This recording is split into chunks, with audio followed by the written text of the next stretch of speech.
Alright, team, so we're back, of course, talk about some Final Fantasy VII. We're discussing some Rebirth. So a lot of the conversation on this channel lately has been when we can next expect to see Rebirth, whether that's Gamescom, Tokyo Game Show, whatever. Something we haven't really talked about on the channel yet for some reason, I'm not really sure why, is pre-orders. It's a conversation I see pop up pretty often in like just my comments alone and a little bit on social media and things like that. And I've often seen people that think we're not going to have pre-orders for like a long time for some reason, like as far as like November to December or so of this year, which is just like a few months before release. And I don't really know where that logic comes from, because it's just basing off of what we've seen with like some of the Final Fantasy games in like the last several years or so, specifically obviously Remake and like more recently Final Fantasy 16. Like they generally give a pretty big window. I think most games give a pretty big window of like being able to pre-order the game because they want as many people as possible to pre-order the game, obviously. So I don't know where this like idea of like, well, you have like you only have a little bit of time, a couple months to pre-order the game, and then it's dropping, and you better hurry up and buy it. Like, I don't know where that logic really comes from. Just basing it off of like the history with like Remake, you were able to pre-order the game as far back as like 9 months, 9+ months, because the E3 2019 trailer showed us the pre-orders, right?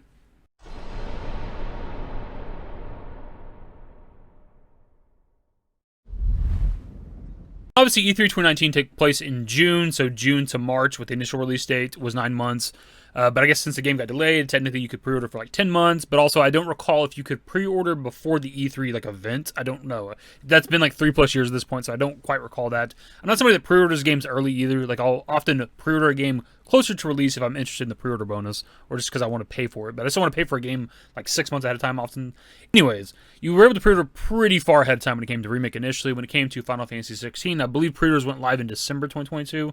So that was like exactly like 6 months ahead of time. So when we're discussing this is that I expect pre-orders to go live relatively soon, along with like probably the next trailer. Because we talked about the next trailer. I expect it to give us a release date.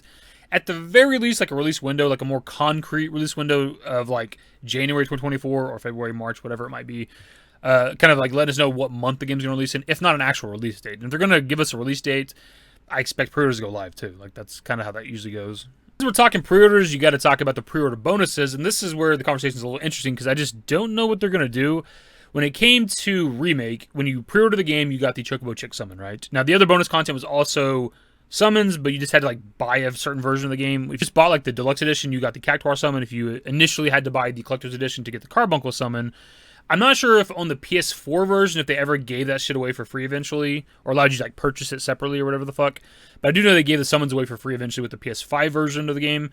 When it came to like the Butterfinger event, I don't know if you guys remember that shit where you had to buy like I think 2 Butterfingers per tier to get an item. So you had to buy I think like in total like 10 Butterfingers to get like bonus like accessories or whatever the fuck. That was eventually also given away for free. I think that was for free also on the PS4 version. When it came to Integrate/Intermission, when you pre-order the game, you got a weapon for you. If you got the Cactuar weapon, right? And you could get this actually after launch. Like it was made available for purchase after launch if you didn't pre-order it. But obviously, if you just pre-order the game, you got it for free. Technically, you're paying the same amount for the game, whatever it was, like $70 or whatever, and you just got the weapon for free, or you could buy it separately. And I think it was kind of pricey. I think it was like $10 or something back then. I don't know what it costs now. If you just get it for free now, I have no idea. But it was like $10 or something. It was kind of pricey. And I'm not a fan of that. I'm not a fan of them putting weapons behind a paywall, whether that's a pre-order bonus or buying it separately. And the thing is, 16 did this. 16 had a weapon and like 2 accessories as a pre-order bonus, but weapons work very differently in 16 versus Remake, right? Because with 16, you're just going to progressively get better weapons as you go through the game, right? The Braveheart was kind of good for the beginning, for the first like couple of hours, but I think I got a better sword relatively fast in 16. I kept the accessories on because they give you like bonus XP and bonus gil for a while. But obviously when it comes to Remake, your weapons are with you throughout the whole game. The Buster Sword is the first weapon you get in Remake, but you can use the Buster Sword in the fucking end game because of how weapon cores work. When it comes to Remake, like generally I believe with all the weapons, like they're unique in some way compared to the other weapons that are available for your characters. I don't even know if the Cactuar weapon is good. I don't even remember. I don't even know if I've ever even used it. I don't know if I have it on my PS5 actually. Maybe again if it was free, I probably have it then. Whether or not the weapon's good doesn't even really matter. And like something that I just clicked to as I'm talking about this is like the UV DLC was something you could buy separately, right? You could buy Integrate and then Episode Intermission separate. I think it was like $20 or so back then. I don't remember. But also the fact that it's a DLC that itself has a DLC. Because if you miss the pre-order bonus, you'd have to buy that weapon separately. You have to buy a DLC for a DLC, which is insane to me. Maybe that's common, I don't know, but I just feel like I've never heard that before. Also the fact that like the DLC was $20 and the Cactuar weapon at the time was $10. Like is one weapon, one individual single weapon worth as much as half of that DLC? And the answer is probably not. All right, even if it's like a really good weapon, it's like, is it worth half the price of this entire DLC? No. The point of this part of the conversation discussion is that I don't know what they're going to do, and I don't know what I want, because I'm against weapons and shit like that being behind like a paywall of sorts. But admittedly, at the same time, I would rather it be something more useful than like middling summons, because I don't know that I've ever really used the Cactuar summon, the Chocobo Chick summon, or Carbuncle. I think there's a bit of a use for Carbuncle in Remake a little bit, because I think he's like a defensive summon, obviously. Besides like the beginning of the game, I don't think I ever used any of those 3 summons. They're kind of cool to have, but whatever, right? And I would almost prefer it to be a weapon.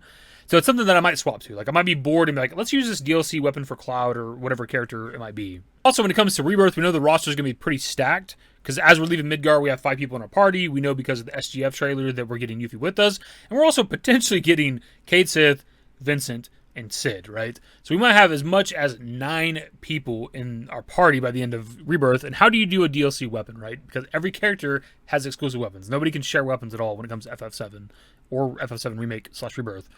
So more than likely, I think a pre-order bonus would be either some more summon-related shit or maybe accessories, because obviously an accessory can be equipped on anybody. So when it comes to the party that we're going to have pretty early on when it comes to Rebirth, we play with everybody, right? Except Red 13. Red 13 is the brand new party member that we're going to have at the very beginning of Rebirth in our immediate party. He's going to be controllable for the first time, finally. So they could actually do a DLC weapon for him. Kind of like what they did with Yuffie, right? Yuffie got her own DLC. It's just her. She's the new character. She got a DLC weapon. So they could give us a bonus weapon for Red 13, which I think kind of works. Because I was going to go on a discussion about how do you decide, right? We have such a stacked roster with FF7 Rebirth. How do you decide who gets the DLC weapon? Well, it actually makes sense to be Red 13 if they're going to do a weapon at all. So when it comes to Rebirth, there's going to be other new characters, Cade Sith, Sid, and Vincent. We don't know what combination, if we're going to have all of them. I do think we will, but maybe they could save another one for later points. But we're going to have other new characters as well, and they could have DLC weapons for them, but we're not going to see those characters, whatever they might be, for hours, right? Where we have Red 13 at the very beginning. Like, that makes the most sense to me. But also the bonus item, or items, I guess, technically, if we want to talk about deluxe edition items as well. Accessories or summons are a safe bet for now, just because everybody can use them. And as for what any of these like summons, DLC, weapons, or accessories could be, I don't know, because when it came to Remake, the summons we got, either the pre-order bonus or the deluxe edition, collector's edition summons, were all brand new. We didn't have a Carbuncle summon in OGFF7, and Chocobo Chick and Cactuar were new. I want to say Cackstar. And the Cackstar weapon for Yuffie was brand new. She didn't have that weapon in OGFF7. I don't remember like the Butterfinger accessories. I think there was like some of those that might have been in OGFF7. I'm not sure. I'm not really kind of including those in this discussion though. So I don't know what would they do, because it's hard to speculate what summon they might give us as a pre-order bonus or deluxe edition bonus, because they were brand new summons with Remake. And there's still quite a selection of summons that haven't even been used with the Remake project yet. So I don't know, man, because it could just be a brand new summon, or like a popular summon from the franchise that's never been in Final Fantasy VII, like they did with Carbuncle. I think it's kind of a weird guess. If they want to do like another kind of quirky small summon like they did with Remake, like, Cactuar, Chocobo Chick, Carbuncle. We don't have a Tonberry yet, which there's a Tonberry summon in Crisis Core Reunion / Crisis Core. And they've had a Tonberry at Guardian Force in Final Fantasy VIII, and there's maybe been another Tonberry summon somewhere else, I'm not sure. But we don't have that in FF7, right? We don't have, that's one of the smaller, iconic monsters from the franchise. They could do, a Tonberry summon as a pre-order bonus and or deluxe edition bonus. That's just a weird guess, though, because besides that, I don't know what they would do. It's kind of a long-winded video, sort of, but it's kind of a TLDR, is I expect pre-orders to go live relatively soon. I expect them to go live whenever we get the release date revealed, and we're all kind of expecting the next trailer to give us a release date, so I don't know why we wouldn't also get pre-orders then. But I'll pass off to you guys. When it comes to the pre-order bonus / I guess also the deluxe edition bonus, what do you think they're going to do? Are they going to do summons again? They're going to do weapons, accessories, a combination of all of that? I think Crisis Core Union also had materia as well, but it was the dark fire materia, fire, or whatever the fuck it was, something like that. I didn't pre-order Crisis Core Union because that wasn't necessary, because those were materia that you could already get in Crisis Core. You can craft that and shit, so they weren't additional stuff. They weren't unique to the pre-order, so I just didn't get it. Anyways, dudes, that is the video. Subscribe to me if you guys are new. Social networks in the description below. Follow me on Twitter, @YT. That's it, but I'm never going to get that right. Fuck. Used to care what people thought, but now I care more, and nobody out here's got it figured out. So therefore, I've lost all hope of a happy ending, depending on whether or not it's worth it. So insecure, no one's perfect. We spend it with no shame. We blow that like Coltrane. We in here like Low Gain, or leave it like Cobain.